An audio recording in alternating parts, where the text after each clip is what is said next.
Welcome to the Nightbird Radio Podcast. I'm Timothy Saylor, and I'm going to be your host this evening as we sound out the subconscious, navigate the nocturnal, and explore the farthest reaches of our experience. Coming at you from the back of an 86 Dodge Ram van on the rolling foothills of the Blue Ridge Mountains in the Great Forest, deep in the heart of the Kali Yuga. This is radio for the hauntological turn. This episode of the Nightbird Radio Podcast was brought to you by yours truly. If you'd like to support the show and hear your name or a cryptic message in lieu of your name read at the top of the next episode, head to nightbirdpodcast.com and navigate to the Support the Show page. Thank you so much for your generous support. You keep this show going. And remember to subscribe to this show wherever you listen to your podcasts and give me a 5-star rating. That helps a lot. I'm also on Instagram at Nightbird Podcast, on YouTube at Nightbird Podcast, on Mastodon at timsaylor@numinauts.club, and on Telegram at t.me/nightbirdradio. And welcome back, Nightbirds. It's great to have you back, and it's great to be back. This week I was joined by the heresiarch himself, Miguel Conner. Miguel is an author, speaker, and the voice behind Aeon Byte Gnostic Radio. He's also been, for me, a real Gnostic revealer, as well as an inspiration for this podcast. Of course, we talked about Gnosticism and recovery. We talked about personal awakening as an act of revolution. Carl Jung, the value of the self and the ego, the eternal language of the soul, complexes and the counterfeit spirit, the innate intelligence of the body, initiation, entheogens and plant spirits, free speech, authenticity versus safety, Sophia in popular culture and the divine feminine, AI, the enlightenment of being useful, the addict is the demiurge, being both human and divine, advice for those waking up in this time, and so much more. But without further introduction, let's get to the conversation. Miguel Conner, welcome to the Nightbird Radio Podcast. How are you doing? I'm doing great. Thanks for having me on. Well, thank you so much for coming on. It's a real blessing to have you here today. How's your 2023 been so far? How's the Gnosis? The Gnosis is coming. So are the Archons. Nothing has changed in this age of Mercury or age of Hermes. You just got to be on your toes. Yeah, sure thing. So let's just jump into it. I've got some topics here. I figured we'd probably go off on tangents, how it goes, but there are some things I'd really like to hear about.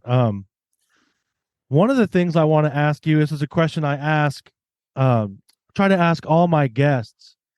Miguel, what were you afraid of as a child? What was I afraid of?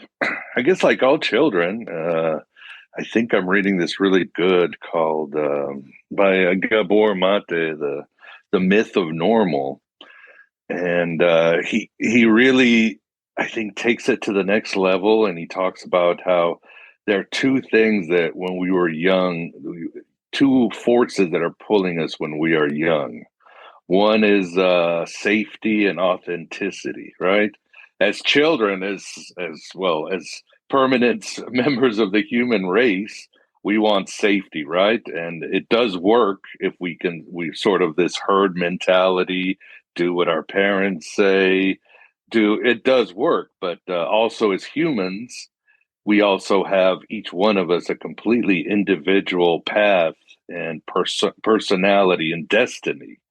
So there's this pull that we have and our parents haven't figured out, and society is pulling us this way, as a kid, be yourself, but also obey the laws and go to school. Yeah. So it was always this pull, and I always felt completely confused by this pull because I was, again, one of those kids who was, I guess you would call a dreamer, somebody who was into fantasy, somebody who definitely was meant to go his own path, but was always sort of constrained by, if things, people think things are bad now. Think of the 70s and 80s, and I was living in other countries. I mean, it was like the church, the school, the parents. I mean, not feeling was when I came from a culture where expressing your emotions was a sign of weakness, and which is a completely illogical because kids are meant to express their feelings. That's how they find their authenticity, working their anger, working their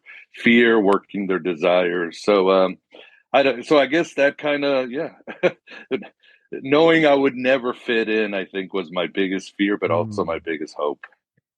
Yeah, right. It starts off as this sort of constraining force, but becomes the impetus of our liberation, right? Like, because I relate to that a lot. I remember like, this was in like the '90s and the early 2000s, right? But just a sort of similar situation in school where I always hated it. I always knew that it was like a brainwashing, breaking thing.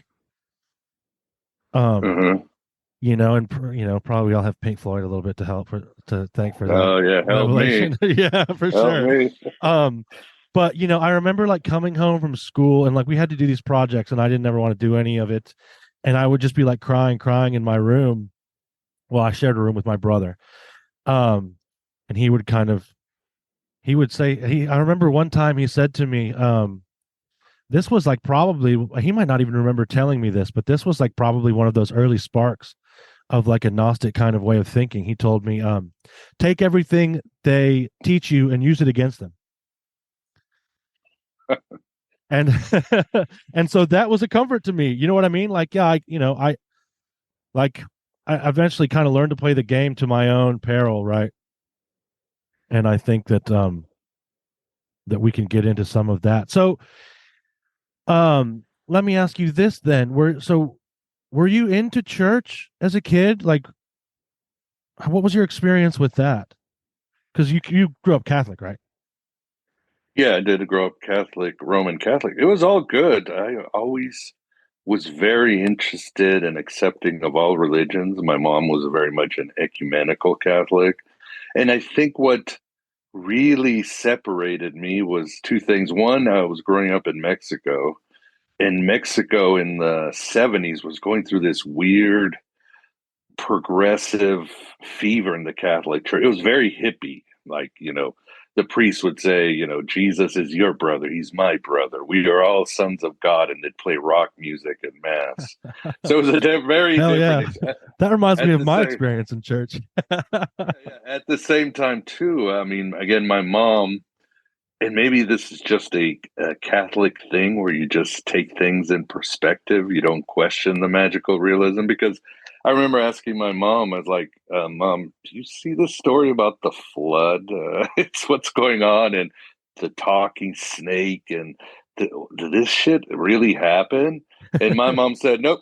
I said, Oh, there's probably myths of ancient people. And when I heard the word myth, man, I was off to the races. I didn't know what myth was. It seemed like it was this combination of fantasy, religion, and history all into one that Yeah. you could have fun. So once I saw the myths, I was like, yeah, Christian myth, Greek myth, Mhm. Norse myth.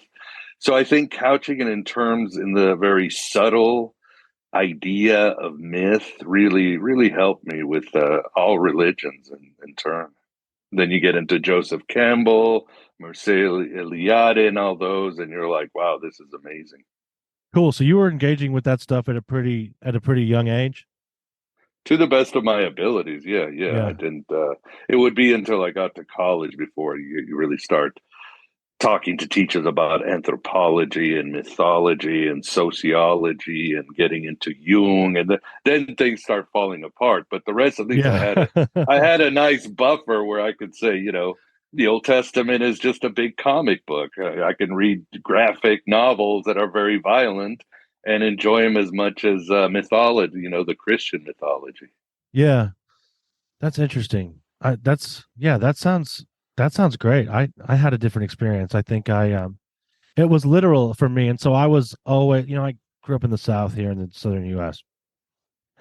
So I was a Methodist, but we might as well have been Baptists in terms of Oh yeah. it's just kind of all has that flavor down here. Like And so I would read the myths and the Norse myths and the Greek myths and be like, okay, well, these guys have to be like Nephilim or something, right? Like, how does this fit into my own thing?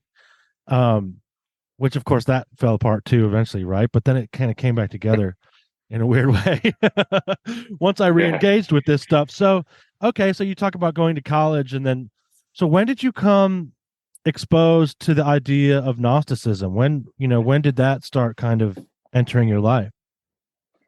That was later on in life. I mean, I remember, yeah, I went to a Roman Catholic university, St. Thomas in Houston, but it was run by the Basilian order, and they were very, I don't know about progressive, but very intellectual. So they almost agreed with my mom. I remember the priest in my New Testament course saying, talking about the Virgin Mary, somebody saying, "Well, did that happen?" And the priest was like, "Well, in ancient times, gods were having sex with women. It was a normal story in all religions." So even the Basilian priests knew, they understood the whole myth and psycho spirituality concept and all that. But I remember the same priests were taking an Old Testament course, and he just out of nowhere whipped out the Gnostics and say, there was this group believe in reincarnation, this and that, stay away from them. And I didn't think much about it. I was pretty happy in my Catholicism then. But later on, it started it was, my ears would perk up whenever I'd hear about them in art or history or anything like that. And of course, the Dan Brown, the Da Vinci Code phenomenon in the late 90s and the early 21st century was just so big. You were always hearing about the Cathars and the formation of early Christianity. So I became more interested in just slowly. Through the years, started studying them little by little as I was sort of on this journey, trying different religions and being very open-minded about different religions and philosophies, and eventually just Gnosticism just stuck. It was just a better fit for me. Yeah, yeah. It's definitely has been a better fit for me too. I think, I talked a little bit about this to the email I sent you when I invited you on, but it was really, it solved a lot of these conundrums I had, because my conundrums with Christianity ended up being like these philosophical questions, right? Like, why put the tree there if you don't want them to eat the fruit? Like, why even have it there? Or like, why does the Old Testament God, like, why is he so murderous and bloodthirsty? Like, I had really real problems with this. And Yeah, when I yeah, it's all the hidden stuff you wonder about. Why isn't reincarnation there? It seems Mary Magdalene and the Virgin Mary should have more. Why is there no goddess? Yeah, where's the There's so much goddess? more.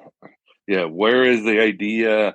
How come you have these figures having direct experiences with God, but they don't allow it in church and stuff like that? Yeah, the Right. Gnostics sort of were in the background, like, yeah, we were the mystical branch, the mystery religion branch of Christianity all along, and that got suppressed.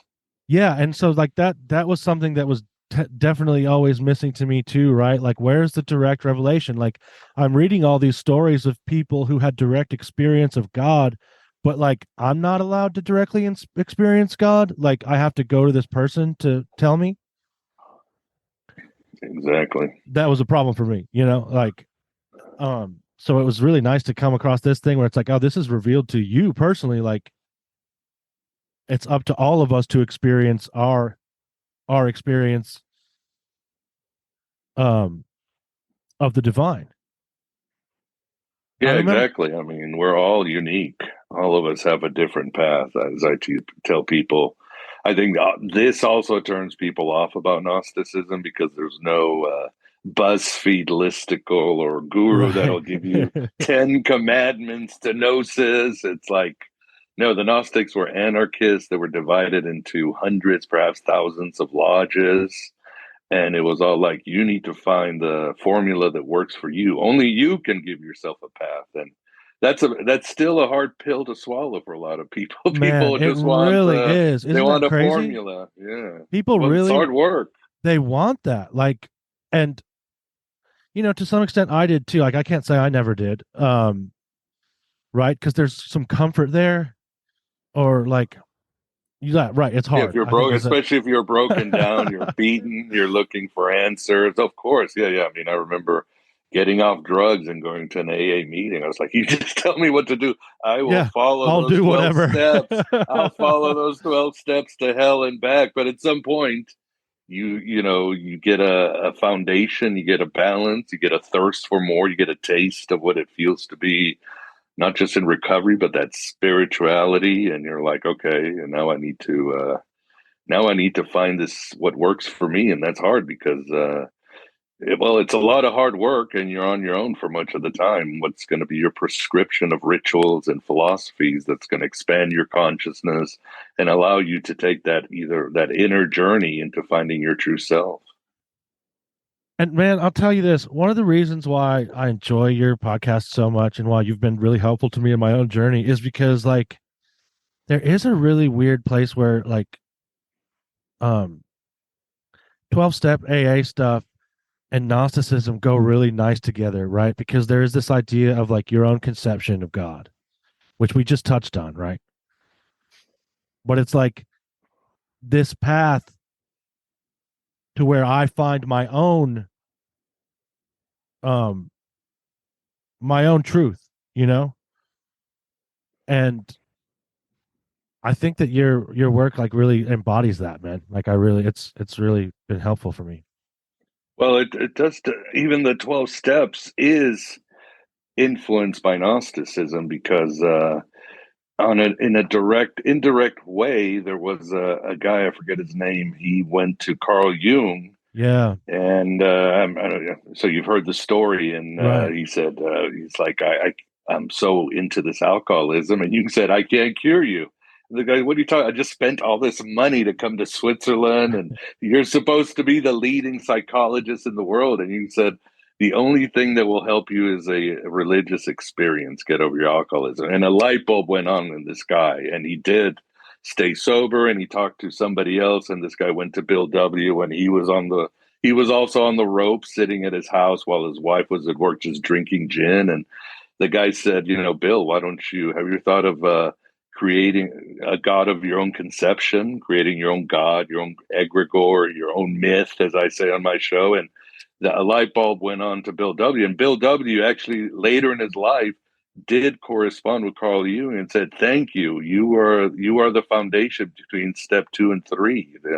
Came to believe that a power greater than ourselves could restore us to sanity, which is very Jungian. Made a decision to turn our will and our lives over to the care of God as we understood Him." So even in the 12 steps, there is that sort of Gnostic vibe. Yeah, I love it. Those are really And for cool your listeners, letters. yeah, it should. Yeah, for your listeners, obviously, Carl Jung, his work is heavily influenced by the Gnostics. So. Right.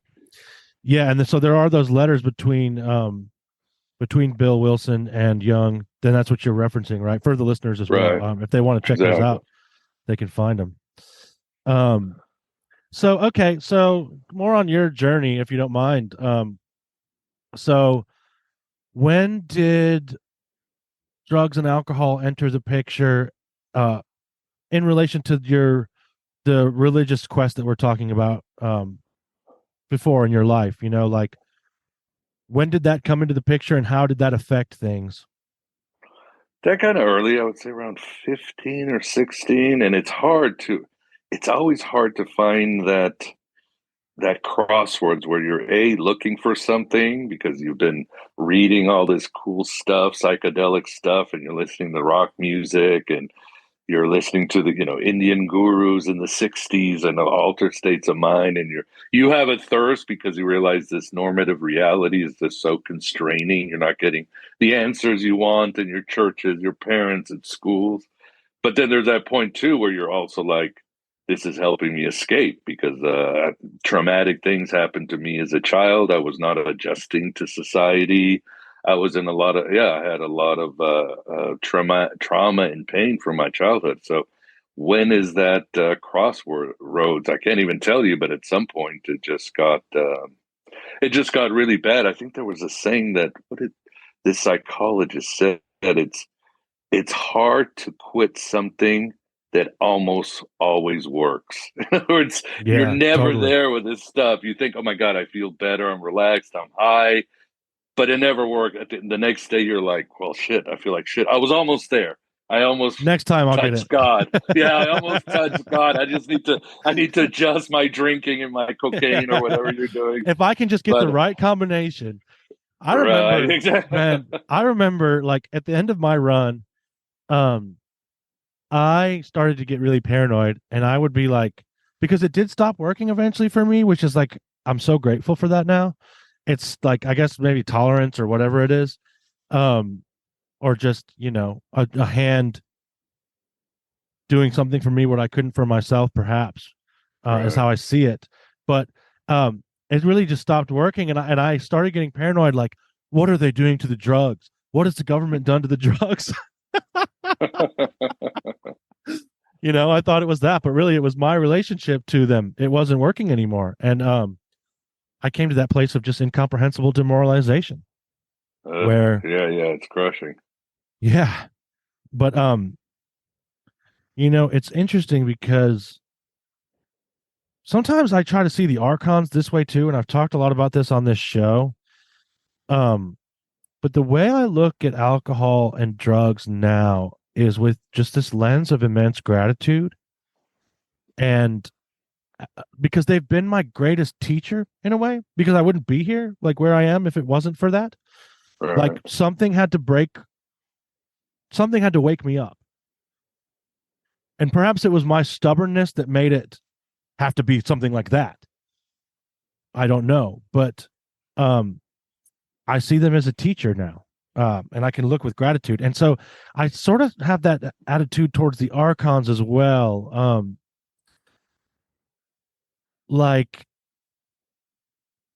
they're also like I also wouldn't have woken up to a lot of the things that are happening in the world if it wasn't for these archons playing their hand in the world. Does that ring true for you at all?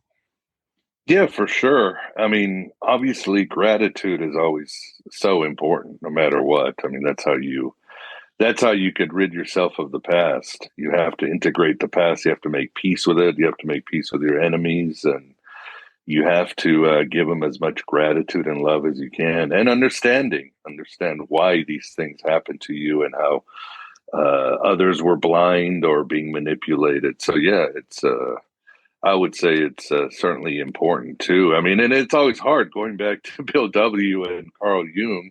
This is at the end of their lives, so both felt like they could just say whatever the hell they wanted. Right. They've done the tour, they'd earned their stripes, and Jung always said that, especially for addicts, there's two forces. Yeah, there's the archons, which you can integrate like our shadow, like our past. It Right. has to be integrated within you. But he always said there's an archetype of the devil, and this is the root of addiction, and this cannot be integrated. You have to run away from this type of evil. Mm. So that's a hard one. I mean, again, it's always very subtle. It's always very hard. Do I run away from evil? Do I face it? And again, Yeah. it's trial, testing, and trial. And that really, I mean, like, I can't help it because a lot of things bring to my mind the Matrix, but that really makes me think of the agents, right? It's like when you come across these guys, you run. Yeah, but at the end, Neo, he had to integrate the whole matrix into himself. He came Yeah. to the point where, okay, I am running, but now I've defeated them. Both haven't worked in the movie. So now at the end, I have to just absorb everything into the light. Well, yeah, and I think that goes really nicely with the Philip K. Dick. Like if I fight the Empire directly, I sort of become the Empire. Exactly. That sort of Nietzschean idea of like the abyss gazing back, right? Like if I fight the archons on their own terms, I will become an archon. Like it's like putting on the ring. It's like I put on that, like when Gandalf is talking about I would put on this ring out of his desire to do good, but through me it would wield a power greater than, I could imagine, or whatever he says. I think that same thing is an important, so like this is how I struggle with the archons is I've used that, and it's a very hippie image, but it's like putting that flower in the gun, you know? And the Neo image is good because it's like, I can't fight you on your own terms. I have to integrate you, because I think just as much as this world can be the Black Iron Prison, it can be the Palm Tree Garden. It's just about my perspective. Oh, agreed. Agreed. I mean, this, according to the Gnostics, this world is just a copy of the real world, just like in the Matrix. The world is just a copy of 1999 Western world, but it does have all the solutions there. And it's a question of being able to see them. But yeah, to fight the empire is to become infected by its derangement. You Right. cannot, there is no other way. So you have to find, the answer is always you have to work on your own awakening. And that's where the answers will happen. And you have to find a different way to do things. You have to show them that there is endless possibilities, then we can do it. And at the same time, you have to starve the empire. Just you have to, Yeah. you can't give powers to your own demons. You can't give power to the demon that is our government. Right. That's why that's why there is crypto and growing locally and buying from small business and moving away off the grid. If 20% of the population did that, what do you think it would do to this country? They'd be in trouble. Yeah. And I think, like, my optimism says that will happen. There is like, I wonder how it'll happen. Like, because it's very possible that it could be like a reaction to like even more oppression, that it just has to happen, or some catastrophe, who knows. But I do see that happening. I think in this age that we'll be seeing that. I am optimistic about it. I think like you say, like, it's the best time to be awake. Yeah, and again, it's almost like it's an academic argument. We don't want to see people but suffering, and we want to see the world get better. But the job, whether it's the good times or the bad times, your job is still the same. You need to wake up and keep waking up and find your authentic self. That's where all the answers happen in any age and any place. So your job is always the same, no matter what's going on around. The solution is always the same. Again, we go back to A. There is always a solution, and the Yeah. solution is your recovery. It's Right. always going to be your recovery. Okay, and now I'm glad you brought it back around to AA with the talk of self, because there is a question I wanted to ask you, and I know I've heard you discuss it before, but I wanted to ask it because I find that people have a lot of problems and trouble with this. Um, the idea of self, and often in recovery circles, is seen as like this thing that I have to like lose, or like it's a bad thing, right? Like, have you heard this kind of discourse? Yeah, it's definitely I'd say a glitch in AA or a tragic mistake or something Yeah. because. And I know Bill W. and this was the early 20th century, and there was sort of Eastern thought was coming in, and people were trying to lean on the Christian mystics of Europe. It was a great time for spirituality here in the West, especially for coastal liberals who had access to this wonderful stuff. But came this idea that the ego was bad, which makes absolutely no sense because Right. whether it's Freud or Jung or the ego is a part of us that has to deal with reality. It is a part of us that has to deal with this universe, this Newtonian universe, has to make things go from A to B, make sure we survive, and all that other stuff. And while the psyche, our soul, is a part of us that's dealing with the sort of higher rescue operation, spiritual warfare part. The problem again is that when the ego is warped or weak, then it becomes easily programmable or cannot deal with consensus reality. And that's when bad things happen. Because if the ego starts collapsing, well, you know what happens. So the key is to have a strong ego that understands and is subservient to our higher purpose or our life mission, or can listen to the voice of our soul, can listen to the spirits, can understand that, yeah, my job is to deal with material reality, but I also have to listen to the higher worlds so we can accomplish our mission and be integrated completely with the self, as I would say. So yeah, unfortunately, this idea of ego death and all that, I think, yeah, if you're having a good ayahuasca experience or you're meditating, yeah, the ego should probably just disappear for a while so you can just get those energies up. But yeah, we need a strong ego, a healthy, strong ego in this world. Yeah, and like being And aligned. obviously, a strong ego does, I mean, yeah, being bullying or materialistic or all that, all those bad qualities, that's not a strong ego. That's a completely unbalanced ego. A strong Right. ego is somebody that's good for society, good for our family, and good for ourselves. Right. It isn't reacting out of fear, because that's usually how those lashing out sort of activities and behaviors are motivated, right? So I I like to point people to the idea of, like, in that third step prayer, it's not free me from self. It's free me from the bondage of self, Right. right? Like, which is a totally different idea. And because I think that, like, when I'm aligned with my higher self and my ego is aligned with that and my will is aligned with that, then that's the perfect image of flow. Like, it's like that St. Francis prayer. I'm an instrument, Right. the Oh, can hollow you give bone. me like 30 seconds? Give me Yeah, 30 yeah. seconds. I got to get, hold on. Nightbirds, I hope you've been enjoying the conversation so far, and there's more to come. But first, I have to ask that you support the show. As I'm sure you've noticed, there are no commercials on this show. There are no paywalls. You get everything up front. For there to be free dialogue, I think it must remain uncaged by the interests of advertisers. But Nightbird Radio does cost time and money to make, and your support means I can spend less time delivering pizza and more time doing this. That's a win-win. So that's why Nightbird Radio is a value for value podcast. I hope you found value in this show, but I can't and won't dictate how much. Only you can decide that. But what I can do is invite you to take that value, turn it into a number, and head to nightbirdpodcast.com, navigate to the Support the Show page, and donate. We're also listed on podcastindex.org, which means you're able to send Bitcoin via the Lightning Network using your favorite Podcasting 2.0 apps, which can be found at newpodcastapps.com. I also accept services and dry goods in trade. There are many forms in which value is stored, after all. Email me at tim@nightbirdpodcast.com for more information. Sponsors will get a special mention at the top of the show. Thank you for your generous support. Do you want to get in on the conversation?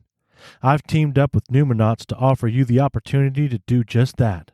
For only $1 a month, you'll get access to Numinauts.club, a Mastodon server for animists and artists that brings together the Nightbird Radio and Soapbox podcast communities. Just click the link that I've provided in the show description to get started. Now let's get back to the conversation. All right, I'm back. Apologies. No, you're good. But yeah, no, you're 100% right. We need a strong ego. I think there was a Buddhist teacher who recently said something which made sense, because people are asking me, well, how do you tell the difference between if it's your ego or your soul talking, your higher self, your daemon? And he said, well, if the voice inside of you has fear or wants safety or wants to be loved, then that's the ego. If it's anything else, it's a place of reassurance, a place there is no fear, then that's probably your soul talking. Of course, the problem too is that the ego does speak with language. The soul does speak through dreams, metaphors, symbols, myths. And yeah, it's frustrating, but that's the language of the soul. That's the language of the God.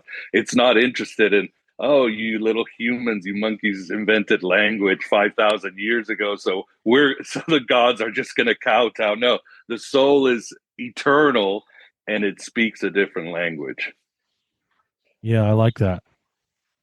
That's interesting, because for some reason, it made me think of, there's this technique, and it's in like necromancy and ancestor work, where if a spirit comes to you, like a ghost comes to you, and you ask, what do you need?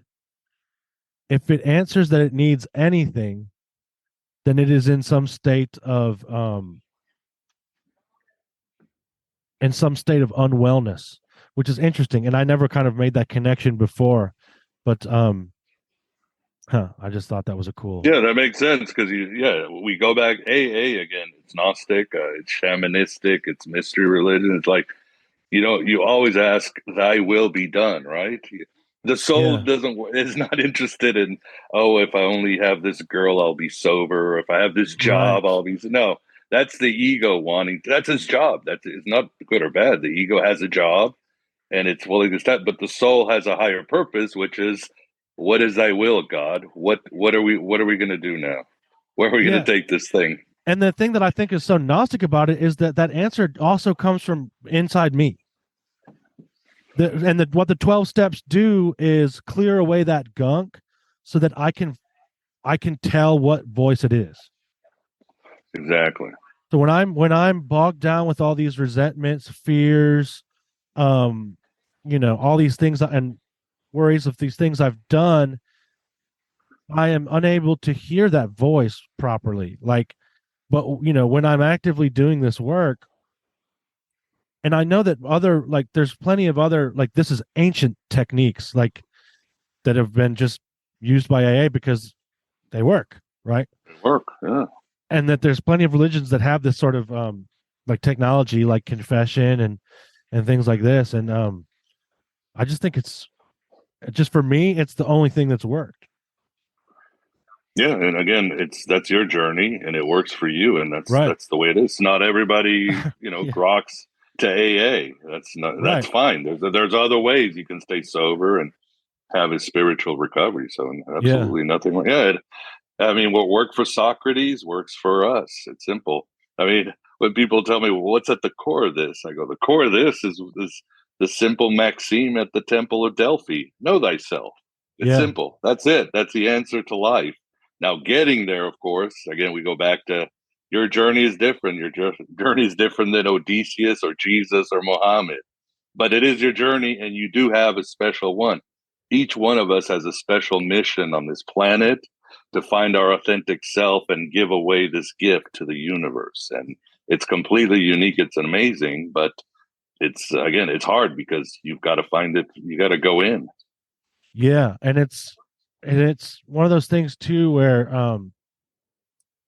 I can remember who I am. And then literally 15 minutes later, I can be screaming at someone in traffic. I fall back asleep. Man. This world is created to make us forget, to make us not remember, to make us fall into the machinery of things. That's normal. And of course, then Jung brought the idea of complexes, which is kind of the Buddhist idea of skandhas, or the Christian or the ancient idea of furies, where we have the ego, but we also have all these other personalities that will jump in. And you've seen it, you could have the best day, and either some family member will trigger you, and you're cursing and you're angry, and then 5 minutes later you're yourself, and you're like, was I possessed? Was I thinking? What happened? And that's so beyond the ego. We also have all these other forces, and we've got trauma that lives with us, which is ready to come up and take on a personality. There's memories, there's cultural programming. I think a lot of it is stuff we carry. Go ahead. Sorry. No. I mean, there's so much that can be created or take over us, like possession, and we have to deal with it. I mean, sometimes our parent programming will kick in. It's like, why am I acting like my dad? Or why am I acting like my teacher? There's a lot of false selves that we have beyond just there's the ego, the soul, and all the little false selves we have. Again, the Jung calls them the complexes, the archons or Gnostics would call it the counterfeit spirit. The Buddhists call it the skandhas, but it's all over the place. Yeah, I've been thinking about the counterfeit spirit a lot too, in terms of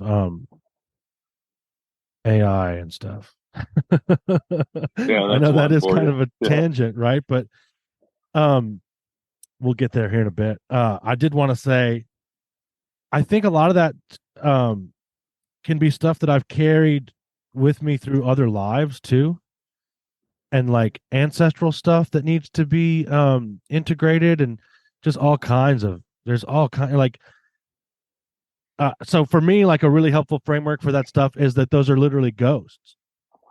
Yeah. You know? Yeah, you've gotta, yeah, there's something that your ancestors haven't fulfilled, and you've got to do it. I mean, the Kabbalah always talks about that we don't have one divine spark, we might have 10. Some might be our Yeah. ancestors that were not able to fulfill a mission, and now it's up to us. Yeah. So, and he's like, well, that sucks. Well, no, you want to be a hero? This is it, man. No, This you're is a whole it. ship of heroes. Like I love Yeah. that stuff. The Egyptian kind of idea, right? The seven souls. Oh God, yeah, the Egyptians have it too, and that's the Ba, the Ka. Oh yeah. It's the ancients knew that humans were, as the Hermeticist says, as above, so below us. So within we literally have an entire universe within us. We Right. are entire worlds. I mean, when you look at the human body, we have Yeah. millions of organisms that are eating us. We've got fungus and bacteria in our gut that are eating. We're like, each of us is an ecosystem. We're dinner every Yeah. second of the day. We're So we are Gaia. Each one of us is Gaia. It's hilarious. yeah, we're that galaxy from Men in Black. That's it. Yeah. So the ancients, yeah, they knew it. They were a lot more advanced, and things got dumbed down with soul, body, and then it gone down to just body, and there's no soul. So, but they knew, they understood eternity far better. They didn't understand it. They experienced eternity at all times. That's Yeah. the best feeling in the world, that ecstasy of being in the eternal. Want to hang out with other nightbirds and soapheads? For only $5 a month, you can gain access to the Polytechnic of the Numinauts, a private Discord server for artists, animists, and searchers that brings together the Nightbird Radio and Soapbox podcast communities. Just click the link I've provided in the show notes to get started. Now let's get back to the conversation. Yeah, I wonder about that too, like the modern experience versus that experience, and like all the, because like there's, all right, I will say there's no way that like all this electricity that's being, and microwave radiation and all these things that are traveling through the air doesn't somehow affect like our astral bodies or something. I just think there's no way it can't. Like you talk, I've heard of like indigenous elders talking about how they used to be able to spirit walk better before all the electricity. Oh yeah. It's like a David Lynch movie, like Twin Peaks. Yeah, Yeah, I right. think the ancients knew that too. And not just the electricity, but planets have cosmic rays. I mean, we are being bathed at all times, and it's again. But the key is that our bodies are amazing tools.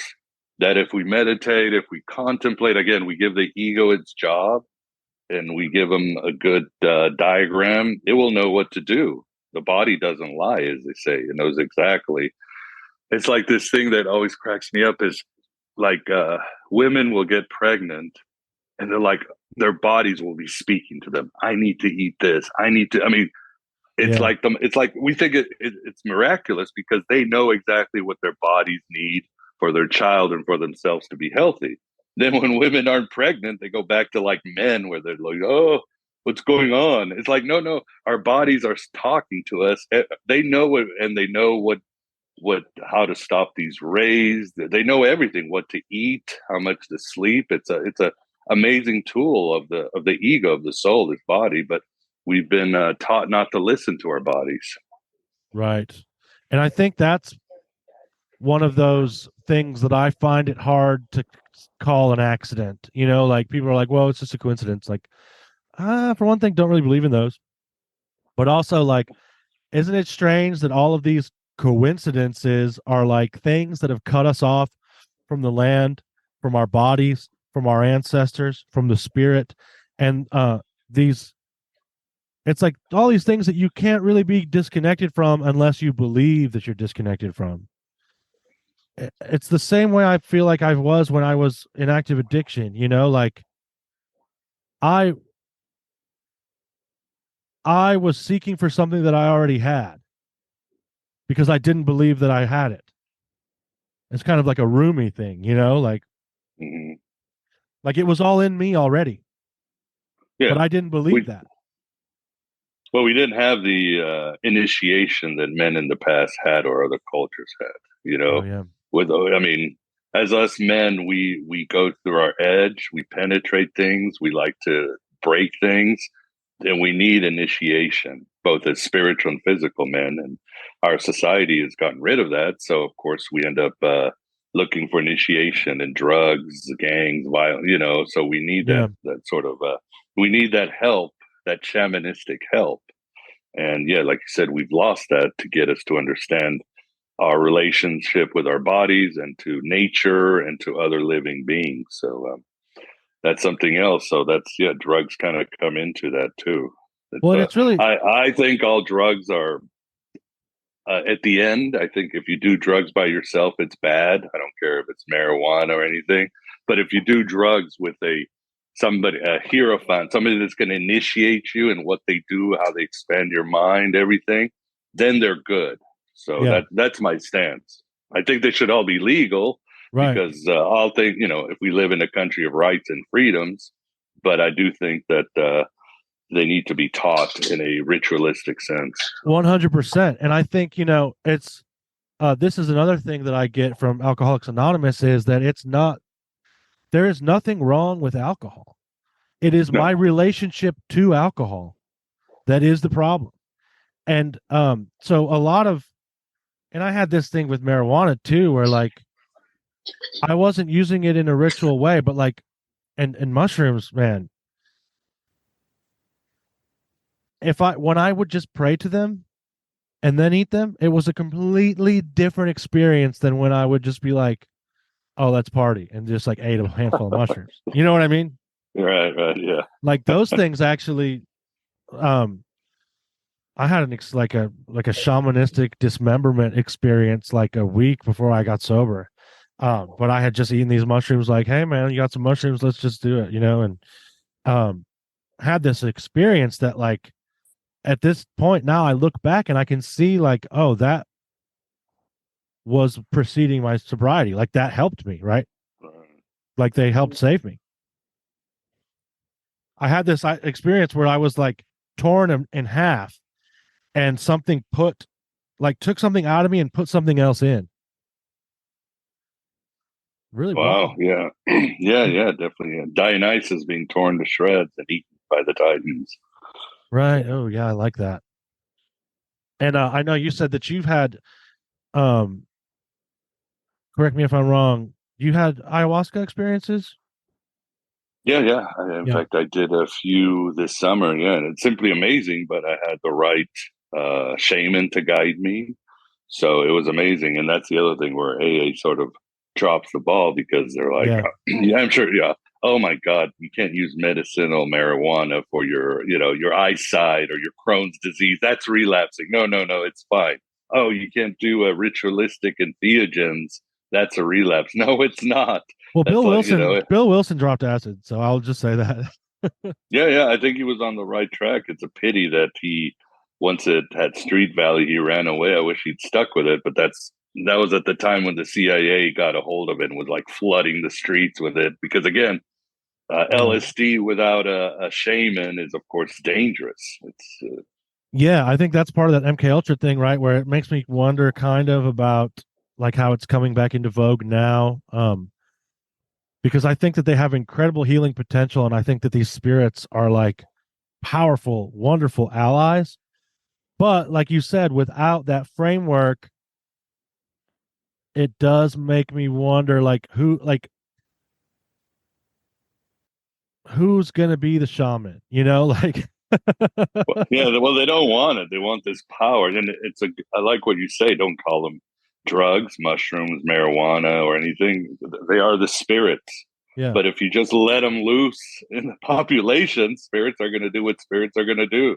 They're Yeah, well, tricksters. They're mhm. powerful. So you need guidance. I used to think, oh, marijuana is a good drug to legalize. I honestly, looking at the statistics, I think it's doing more damage than good legalized because, again, nobody's being initiated on how to use marijuana. I mean, there's a Right. reason. I mean, the Europeans are very strict about how they drink their alcohol, right? You drink wine with your dinner. You have a sherry. It's very ritualistic Yeah. and in a way spiritual, and we need that instead of, like you said, people just snorting drug, taking all these drugs without any guidance. Yeah, and I think it definitely bears out in my life that if when the fact that we're not initiated in a like the framework for initiation really helps it to be, it might not be less dangerous, it might just still be as dangerous, but it gives it a outlet, right? It's almost like remediating the energies of a planet or something. Like, here is the place where Mars can act. Like, if I work out, then those Martian energies can kind of flow through that. It's a similar thing where, because in my life, I was not initiated. And so, like, the world initiated me, through addiction. And then I went to jail for like a stretch. And then, you know, um, eventually, by some sort of grace, came into the Fellowship of Alcoholics Anonymous. And so that, but it's interesting too, because even though there wasn't a framework, there was like the spirits were guiding me because I ended up here, so it isn't like a hopeless thing, right? No, your soul was always trying to get you out of the mess you put yourself. Right. So eventually it did. And the God said, all right. Yes. And there's definitely that. Yeah, I can see that hand, especially looking back. But I had to go into that 100%. Like, I had to lean into it. Like, it's almost like when you first started smoking cigarettes, you almost had to try because, or at least I feel like I did. Yeah. Like, I had to push into that area of like, okay, I smoke these now. I don't know. The problem, it's I mean, the problem too is then we look back and all the lives we destroyed, all the money we stole, all the things. So it wasn't like you don't want to say, oh, by the grace of God, we did a lot of damage. We were part of something dark. Oh yeah, something really bad that was moving through us. Yeah, we were afraid, we were angry, we were lost, we were in a lot of pain, but we still were like tornadoes. Right. Through people's lives. So, well, I was like, really think that I was like an archon. Yeah. I mean, yeah, totally. Like, I was just this force of destruction in the world. Like, I was totally possessed. Totally possessed. And like, not to say that it wasn't me either. Yeah, you think, I mean, I'm sure you look at yourself in the mirror and you're like, I have no soul. I am complete. I'm like a telepath, one of those mechanistic viruses of the universe that just consumes. So yeah, it's definitely Watiko, or as they call it, or the Archon, or the counterfeit spirit just completely taking over you. I mean, you are a machine. And unfortunately, in this secular age, as they say, if you're a machine and you're just part of a machine, then all there is pleasure at any cost. Well, let's do it. Let's take advantage of people, because we're all machines, right? It's not real. Man, I also wanted to bring this up with you. There's this, and this is something that I talked about on my most recent episode with Michael Simon and Sharif Clark.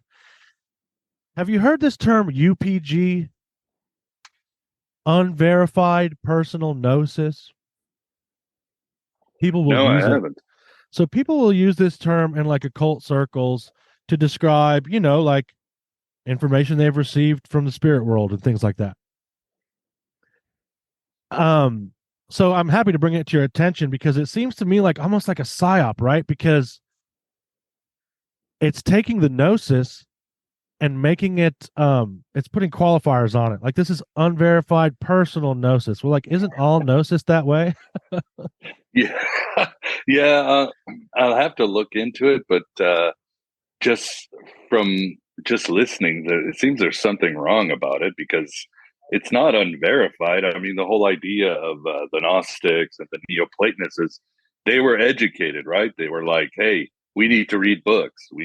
That's part of Gnosis, is having a strong ego and a strong intellect so you can understand how this reality works. Eventually you realize it's all a sham reality. It's a sort of a simulation, but you need to be as educated as possible, because that's part of having a good ego. So you can verify this because there have been countless people before you who had similar experience, whether it was Philip K. Dick, Teresa de Avila, Paul of Tarsus, you name them. So you kind of can go and see what is going, and of course you can seek like-minded people, whether, like, we go to AA and we talk about our experiences, and so we, oh, okay, I understand you had a resentment. Okay, that's a resentment. Oh, you felt the spirit. Okay. So you can verify it. Yeah, it's a little suspicious. Definitely very Gen X thing. It's like when I hear people say, that's my favorite one, fascist adjacent. I never understood that term. It's like, well, we're not calling you a fascist, but we are.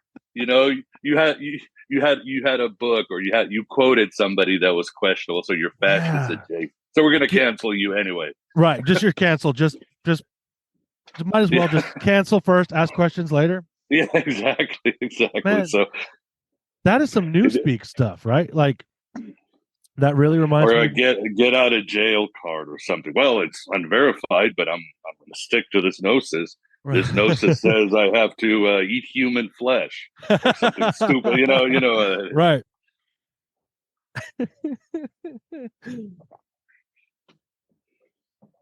Yeah, because that's a good point.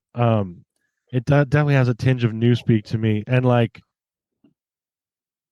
this whole guilt by association thing is worrisome, because that's witch hunt stuff, right? Like, well, it's a logical fallacy, right? I mean, I understand. I think our parents or grandparents are right. It's like, we know who you are by who you hang with, but that's different than guilt by association. Sharing ideas and having conversations with people in an intellectual way to discover higher truths. That's so. I mean, I get shit all the time because people are never happy. They'll be like, "Oh, I can't believe you had a Jew on your podcast. Oh, I can't believe you had a Christian on your podcast. Oh, why are you having a Muslim on your podcast? Right. What? This guy's an atheist. How dare you have him on your podcast?"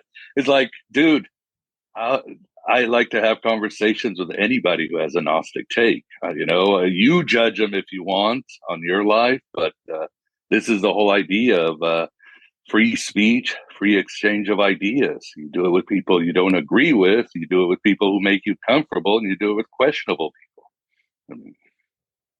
Yeah, I've always found that really refreshing about your show, because you call it the virtual Alexandria, so it has to be like, if you really want it to be that, like, if you're not, like, which you're not just giving lip service to the thing. If I want it to be the thing, I have to let that thing happen, which is let the ideas flow, because Alexandria was this place of a crossroads of the world, right? Right. Where all these ideas, like Buddhist missionaries and Jewish thinkers and Hellenistic, like astrologers and thinkers, and you had all of that coming together. So it just seems funny to me that people are like, well, what did you expect from the virtual Alexandria? Like, yeah, it's these are some insane times. Yeah, very Maoist, very Leninist at times. I always love this quote. I think it was Gary Lachman, when trying to understand what Lenin and the Bolsheviks were about. He said it was a war against subjectivity. That's it. Yeah. Nobody needed to have a perspective. Nobody needed to have an opinion. There had to be this formula, in other words, for humanity to thrive as this machine to connect with the glorious machine that was this cold universe. That's how it had to be. So, and I think that's what we have today in a lot of respects, or always have had, actually. Yeah, it makes me think of that conversation that you recently had with Gordon White about the imaginal and the kind of infiltration of this. And for the longest time, I was happy to see this, because for the longest time I've been talking about like, there seems to be like this archon wants to like concretize the imaginal, or like conquer it, right? Or make it in its own image, maybe. And boring would be that would be what that image looks like. And so just as we see that in art and in storytelling, we can actually see it playing out in the world. Yeah. Did you ever watch Game of Thrones? Yeah, yeah. Well, I always like, in fact, I wrote an article how the Night King is very much like the demiurge in the Gnostic myths and very much like the totalitarian regimes, because what was the goal of the Night King? He wanted to turn everybody into zombies. He wanted to destroy nature, and everybody would be lifeless and mechanistic. This world of pure winter, where everybody's just walking around like robots, everything's sort of animated but not alive. But it would be the perfect world, wouldn't it be? The world of the Night King, eternal winter and eternal ice zombies. And I think that's what these totalitarian regimes and the archons want: perfection, the perfect, beautiful, icy machine. And you can't have an opinion, can't have individuality, can't have any fire in your heart. And it's certainly the days today here in 2023. Yeah, they want to take all that ickiness out of life, like all those um icky ideas and all that nasty disagreements and all these, like, let's just make it one thing. Right. And then, it's almost like this for your own good idea too, right? Like, oh, it'll be so much better for you when you don't have to experience all that nasty stuff. We can just have you. Yeah, yeah. Again, talked about the idea of authenticity and safety. Yeah, we'll always be safe. We won't get our feelings hurt, our bodies Right. hurt. Nothing. Everything will be just fine. And that's a horror for some people. I mean, yeah, I'm sure there's part of the population who would not mind for us to be one collective group thought, and you don't have to worry about pain. You'll own nothing and like it, and Yeah. your day will be planned perfectly, and your life will be just so safe, None and of that, right? None of that. you won't be fascist adjacent. None of that icky uncertainty either. Right. Which Yeah. is interesting because it makes me think of, man, and I'm gonna maybe get my book wrong. It's either in the Secret Book of John or the Hypostasis of the Archons. There's a scene where the Archons craft the first human after the reflection that they see in the waters, from the Aeons looking down above. Right? Do you recall what I'm talking about? Anyway, so they build this image of the first human, and it doesn't have a spark, it doesn't have a soul, and so it Right. kind of like flops around on the ground like a malfunctioning cyborg or something. Yeah. And this is where I you call Sophia the goddess of smugglers.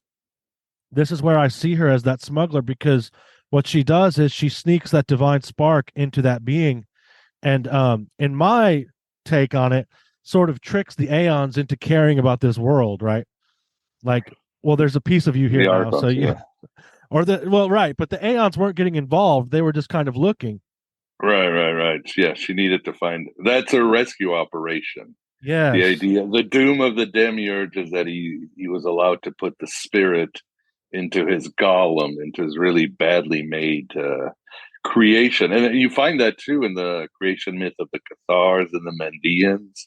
So it's fascinating how this went through Gnostic thought throughout the years or the centuries. But yeah, the demiurge or Satan tries to create humanity, this great creation, it's Frankenstein monster, and it's just like, yeah, flopping around like some David Lynch, Yeah. slippery creation. So yeah, and it's Sophia who tricks him into giving part of her power or the spirit into it. And that right there, the demiurge basically signs his doom, because that means there's always going to be the rebellion. As soon as she does that, Right. the empire may have its Death Stars, but the rebels will never quit. Right. And so that is interesting in the context of this conversation that we're having, because it's almost like the Archon can't get over the fact that they think that their original creation should have worked. Like, let's get rid of that spark, man. It was better before. Well, it's their drug. They need the divine spark to sustain the universe, like the Matrix needs our electricity. So Oh yeah. it's a love hate thing. It's like, well, this thing sustains us, but it can give us our doom. So we need to put as much work to making sure that this spark doesn't wake up, that it's buried deep within animal instincts and bodies. And if not, it will destroy us, but we need it. I guess it's, like I said, it's their drug. Yeah, they feed off of that, but they also at the same time like hate that they have to. Yeah, It seems like to me that they resent it. Oh yeah, for sure. I mean, we hate our drugs, but we love them. Remember, it almost works, so we take almost more. Worked. Yeah. If only I just do a little more. Yeah. Or if I change my dealer. Yeah, repress my feelings deep down a little bit more. I won't remember what happened to me as a kid or something like that. Right. So speaking of Sophia, I always like to find examples of her in our culture, and which is another reason I enjoy your show, because I think you do a great job of that. What are some good images of Sophia that you've seen lately? Good images of Sophia. God, there's so many. You talking about modern culture? Yeah, modern culture, like yes, like in TV, movies, anything like that. Anything that sticks out to you from recently? Well, there's a show on Netflix called 1899, which is really good. But those, of course, start out the year with the Archons hitting first. They cancel it after the first season. Oh, did But they it's a cancel it? fascinating Damn. show. Yeah, because it's a show about simulation. It brings in Plato's cave, about illusion, very Matrix, and it has a lot of Gnostic themes in it. But the main figure, she's trying to remember who she is. And at one point, someone of the Archon says, "No, you are the creator. You are," and she's like, "No, I'm the savior. No, you are the creator." And it brings back to the Sophia myth, because Sophia rebels and falls and creates this mess, but she also has to fix things. So she's both the creator and the savior of this universe. So Right. I think the 1899 is some good Gnostic fare that really plays with the idea of Sophia. I like it. Yeah, I just started watching it recently. That's a bummer to hear they canceled it, but then they tend to do that. Yeah. I mean, the ending is very cool, and it's pretty self-sustained. It's like what's the show, the OA, that also came in Netflix. Yeah. And that obviously, Britt Marlin, or her character Prairie, is very Sophianic, very divine feminine, and a very powerful show. And that show got canceled, I think, after the second season. But the ending could be an ending, or even Westworld. How Westworld ended. Dolores is a very Sophianic character because, again, savior, divine feminine that brings destruction, but has to remember her celestial origins and deal with these demiurges that she's created. But the ending is also very self-sustained because it's sort of a simulation loop. Right. I kind of found the female character. Did you watch 1883?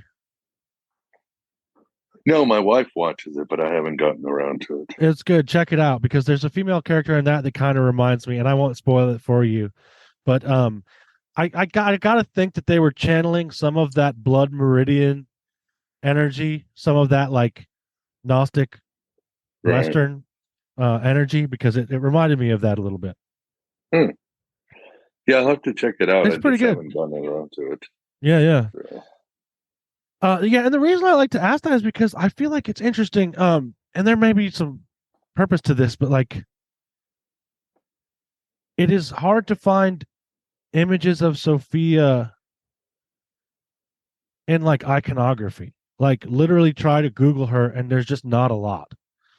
And obviously Google is an archon, but it's maybe not. Well, I mean, the divine feminine has been suppressed throughout history, but you do find it. The iconography of Ashera, the ancient Hebrew goddess, and a lot of these goddesses, Athena, definitely a Sophianic figure. Yeah, they're all over the Shekinah in Judaism.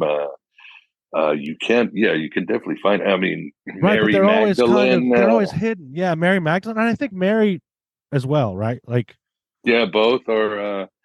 Both are, but yeah, definitely more. Mary Magdalene is certainly an avatar of Sophia, at least in Gnostic but theology. So she gets sort of broken up into pieces, I feel like. And like maybe that's a way of secreting her to the people, or maybe that's an archonic cover-up job. I don't know. But it just is interesting to me just as the idea bearing itself out in the way things are, right? yeah, yeah. But I mean, hey, it's wisdom. Wisdom is, I Oh think, who yeah. was it? As Rudolf Steiner said, wisdom is crystallized pain. If you Yeah. want to know wisdom, you got to go through hell. You got to go to hell and back, and you have to put a lot of pieces together. That's how you become wise. That's how you encounter wisdom. Very nice. Yeah, that makes sense, right? Wisdom isn't just in the open for all to see. She is sort of obscure. You have to search for her. You have to engage with her. Um, it's not just free. That's a good point. I like that. Yeah, philosophy is just love of Sophia, love of wisdom. Very nice. So what do you think about I wanted to hear your opinion about AI. I mentioned it earlier, but there's a lot of these like there's a lot of talk about it lately, and I don't even really know how I feel about any of this stuff if it's even real. Like is that true AI or is that just an aggregator? All these AI art things. What's your Gnostic take on that stuff? Nah, it's just shit. It's not Yeah. shit.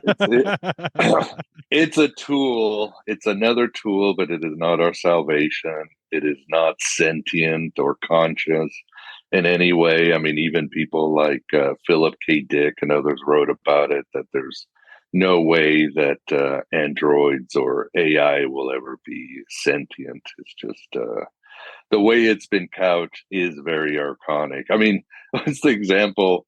There's a philosopher, Bernardo Kastrup, and he's an idealist philosopher. He's been a guest a lot of times. Brilliant mind, and he worked in tech as this, I think, an executive for many years. And he's like, "Look, I can take your computer right now, and I can build the same computer using water pressure and pulleys and gears. It will be the size of Texas Stadium, right? Right. But it will have, because it will have, again, water pressure and all that, but it will do exactly what the computer will do. I can type into this giant stadium and all these gears and water pressure will go, and it will give me the same answer as the computer. Same with AI. I could just giant, the size of a county, and it will be able to do the thinking that AI, but it's not conscious. It's ultimately still a machine. It's Right. not It alive. It doesn't does have not, that spark. yeah, it doesn't have the consciousness that we have. The idea for metacognition and metaphoric thinking and abstract thinking, and the idea of being self-reflective like we humans are at every second of the day. Right. So I don't think it's ultimately just another tech tool, and being couched as something else is ultimately archonic. Yeah. Yeah. Cause I also hear this kind of there's a fear within occult circles that it's like you're building just a perfect vessel for like a demon or a spirit to enter into. Yeah, you never know. That could be it. I mean, Could be. I like the question somebody said, well, what if the AI does like the Abramelin ritual or a Crowley spell? Would it work? I'm like, well, that's interesting. Let's find out. We are in virgin territory. Yeah. Does it need a soul? Can it attract these I mean, maybe spirits are like, why would I want to go there? What's the point? Right. Right. What's the point? Yeah. Cause just like I think there's an interesting like the sigils of them sometimes look like circuits. Like a Yeah. demon sigil can look a lot like a circuit. It just makes me wonder, like, okay, well, but maybe it already is, It does say, and I think I can't remember if it's maybe the book of Enoch that the Watchers fell into stones, right? And these are just kind of like quartz and gold, and they really do sort of remind me of like a Talos or something, right? Like our technology is dressed up really fancy, but like you said, you could do the same thing with water pumps. I like that a lot. Yeah, and they could be right. I mean, we have to think the alchemists believed that they could bring God into this pure matter. The Neoplatonists and their animated statues, they really thought that the daemon or the presence of a god, not the entire god, could come and be into this statue. So, yeah, you never know. So we'll see what these techno magicians can have us. But the idea that AI will be conscious is, I don't know. But I think it's another Tower of Babel, to be honest with you. I think it's just one more thing that another distraction. Yeah. yeah. Technology will save us. Like these Silicon Valley idiots are going to save us and bring us a democratic world. Yeah. It's another false paradise, utopia bullshit. Utopia means nowhere for a reason. Yes, right, exactly. I love that. Thank you for bringing that up. Right. Well, it comes back to this idea of right, there's no one coming to save you. And the only person coming to save me is me. That's who has to do it, right? Right. Yeah. We go back to you're in charge of your awakening. That's your first job, self knowledge. Then all the answers come. How are you going to be? What's your mission? What are you going to do? Well, there's, I think Bob Thurman, he's Uma Thurman's dad, but he's also an incredible Buddhist teacher. His podcast is really good. But once somebody asked him, well, what's enlightenment? And he said, oh, enlightenment's being useful. That's it. And I was like, that makes perfect sense because in the animal world, animals do what's useful for the pack or for the survival of their, young and all that. They are in the zone. They are in the flow of the universe. We humans have more capabilities because of our minds and so forth. But to be useful means to understand our mission and how we can help humanity at every point. I mean, we go back, and that's what they say in AA, right? Yeah, make the coffee, be useful, do something, be a good dad, be a good, be useful. And I used to think, well, that's weird, but never. That's smart. They're telling us to be enlightened. Yeah, totally. Well, it gets me out of my head, right? Like that's the one sure thing that will get me out of a thought spiral. Is your imbalanced ego. Yeah, because we come with these fragmented, wounded egos that don't need to be in charge of anything for a while. Yeah. I like that. Be useful. Yeah, I think that's one of the things that makes me think about like this original sin, or like what made us fall away from that. Like, why, like you talk about an animal, right? Well, an animal is always kind of in that zone. And like what caused us to fall out of that? And I think that's like the Archon. That's original sin. That's this idea. And that's what causes empire, right? Is going, I don't know if I'm trying to put this thought together. It's the same thing that makes us create empires and makes us get out of right relation with the natural world, is this idea. And I don't even necessarily know what the idea is, but I feel like it's an Archon because it comes from somewhere else. Yeah, it's not natural. It's mechanistic. It's its job. We're talking about being addicted. It's to consume and eat and create this lifeless world, the world of the Night King. That's his job. I mean, when you're in your addiction, you wanted everybody to be like you because it was safer, right? Right. do what you wanted to do. You were a demiurge. If only the actor in the play, if only the world was like I wanted, but the world that I wanted as an addict was a very lifeless, death, mechanistic world. So I think that's what, it's unnatural what the Archons want versus our true nature as humans. Right. Okay, so that brings me to this. I I know you probably don't have a lot of time. We can wrap it up here soon. Um, but you often quote, and we may have already answered this question, and that's fine if we did, because that was kind of our whole discussion. But you often quote Blue Oyster Cult's "Veteran of the Psychic Wars." That's a great song, man. Mhm.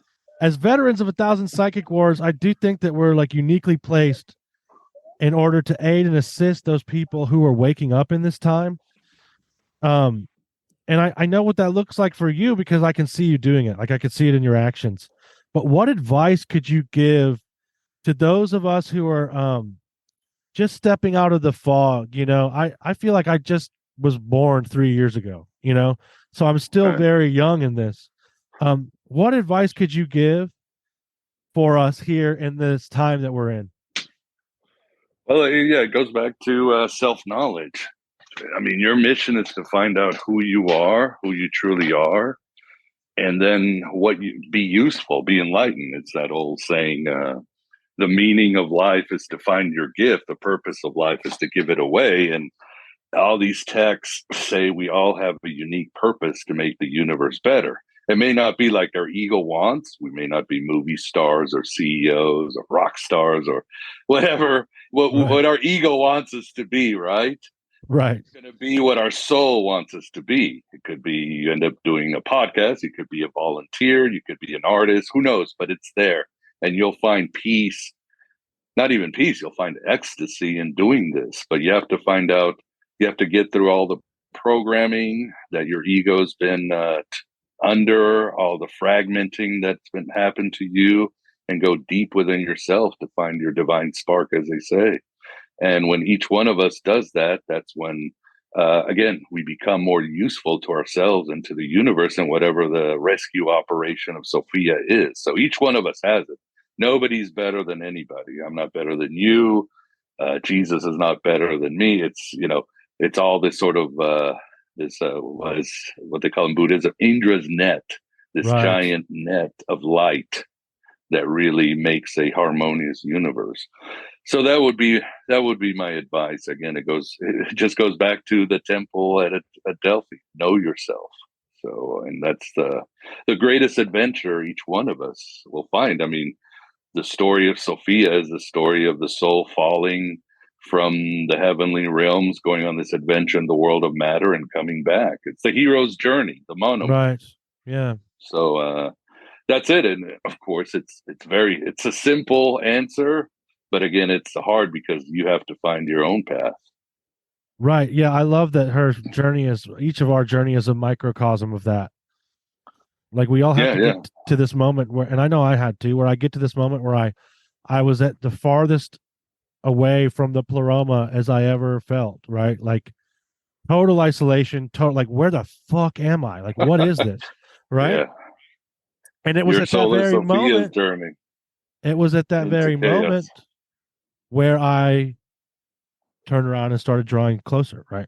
And for anyone out there that doesn't think that's possible, or for thinks that we're talking crazy talk, I could see two examples of it right here, sitting here, right? Like it is possible. It can happen for you.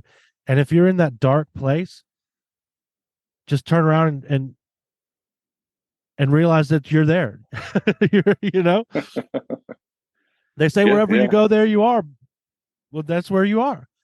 But yeah, I don't have to have that experience anymore. I don't have that experience anymore.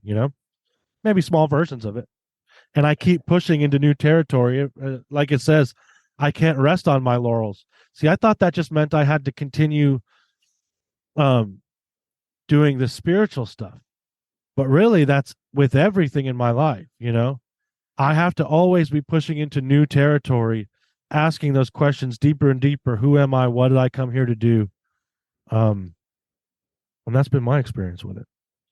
yeah. It's like the old saying: everything you've ever wanted is on the other side of fear. And Right. The fear is cave you just fear to you. enter holds the treasure you seek. Yeah, and all fear is again you wanting to control everything. I want to control life. I want to be safe. I want to control my bank account, my wife, my Yeah. kids. I want to control my boss. And it's control. So fear wants me to control. And when I let go, the soul brings all the answers and the flow to something bigger. Man, and it really, like, when I'm able to do that in the morning, and I've been recommitting myself to this lately, because I'm grateful to be able to recommit myself to this every day. But when I just set aside my ideas for what I think my life can look like, all of a sudden it becomes something beyond what I could even imagine. Because my own idea of what it should be is actually not as cool as it can be. No. It's something, there's so much that you can't even imagine is out there. And again, most of it is just this experience, the sublime experience of oneness and purpose. And it comes and go. Again, the universe is programmed to make us forget every second of the day. So, well, yeah, and that's also, I think, part of the idea of being the bodhisattva, right? Like, I have to walk down into the valley of life and experience life. Like, I would love to stay up on the mountain, but I personally, and that's fine if anyone does, but personally, that's not my path, No, spiritual bypassing is not the path. I think people always mischaracterize the Gnostics. They say, well, they wanted to escape and become divine. It's like, no, they wanted to become human and divine. I think the Corpus Hermeticum says our unique position in the universe is that we are both God and animal. That's what makes us unique. I love it. So we have to be fully human and fully divine. Just like the Christ. There. Right? Yeah. That we have that Christ consciousness within us, that is the expression of God in us. I like that exactly. a lot. Exactly. So I'd like to hear you somewhat talk a little bit about the Virtual Alexandria Academy, if you would. Yeah, that's something that people have asked for years, because I've had the podcast, books, articles, YouTube, all that jazz. But I put out sort of a dedicated Gnostic course, 4 modules, about 20 videos, which gives individuals a sort of a snapshot or a good course on understanding or grasping what Gnosticism is about. So that's been live since December. It's been very successful, and it's going really well. So for your listeners, if they're interested, just go to thegodabovegod.com. That's my website, and I've got all my stuff beyond the Gnostic course. I've got the podcast, videos, articles, social media, all that stuff if you're interested in knowing a little bit more about this ancient heresy. Yeah, I love it. There is so much, like, the thing about Gnosticism, and the thing that I would invite any listeners that are interested in it to dig deeper, is that it always seems to keep giving. I never can get to the end of it, Well, all religions are living religions. I mean, they interact with reality, with culture, and they're changed. I mean, Christianity, Judaism, all these religions are living, and they're a blast, and they morph, they change. You change, and you see new dimensions and perspectives. So it's that's the fun part. And again, it's all couched by mythology, which is just unending entertainment and insight. Yeah. Awesome. Anything else that you want to share? Anything you've got coming up that you want to plug or anything like that? I know you just gave everyone the dope on that, but anything else? No, not at the moment. Awesome, man. Well, thank you so much for coming on and talk to me, man. It's been a blast talking to you. Yeah, enjoyed it. Thanks for having me on.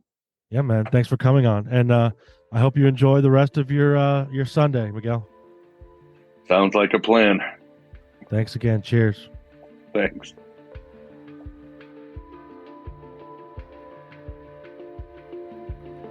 Do you experience weird shit? Do your parents not like to tell their friends about what you do in the woods? Do you make more friends in a graveyard than you do at a party populated by living humans? Do you have interactions with beings that are not strictly considered human? Do other people look at you like you're crazy when you mention talking to trees in casual conversation? If you fist pumped or even just answered yes to any of these questions, you may be a nightbird. So let's sing together. If you'd like to come on the show and flap your gums with me, share your stories, or just talk about the malleable nature of reality for a while, then send me an email at tim@nightbirdpodcast.com. That's tim@nightbirdpodcast.com. I'd love to have you on the show. But until then, I gotta fly. But before I go, let me say this. Remember, you are never alone. I believe you.